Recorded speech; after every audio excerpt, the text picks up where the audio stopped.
শেরপুরের গারো পাহাড় এলাকায় বজ্রপাত প্রতিরোধ, প্রাকৃতিক দুর্যোগ মোকাবেলা, পরিবেশের সুরক্ষা ও ভূমিক্ষয় রোধে প্রায় ৫,০০০ তালবীজ রোপণ করা হয়েছে। শনিবার দুপুরে ময়মনসিংহ বন বিভাগের বালিজুরি ফরেস্ট রেঞ্জের উদ্যোগে এবং বিভিন্ন স্বেচ্ছাসেবী সংগঠনের সহযোগিতায় শ্রীবর্দী সীমান্ত সড়ক ও গুরুত্বপূর্ণ স্থানে এ বৃক্ষরোপণ কার্যক্রম সম্পন্ন হয়। শিক্ষা প্রতিষ্ঠানের শতাধিক শিক্ষার্থীদের অংশগ্রহণে তালবীজ রোপণের মাধ্যমে কর্মসূচির উদ্বোধন করেন বন বিভাগের কেন্দ্রীয় অঞ্চলের বন সংরক্ষক এস.এম. জহির আকন।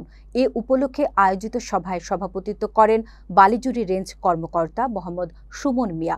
বিশেষ অতিথি হিসেবে উপস্থিত ছিলেন ময়মনসিংহ বিভাগীয় বন কর্মকর্তা কাজী মোহাম্মদ নুরুল করিম। এ সময় বন বিভাগের কর্মকর্তা কর্মচারী, শিক্ষা প্রতিষ্ঠানের শিক্ষার্থী, সুফল বাগানের উপকারভোগী, স্বেচ্ছাসেবী সংগঠনের প্রতিনিধি, গণমাধ্যম কর্মী ও স্থানীয় গ্রামবাসীরা উপস্থিত ছিলেন।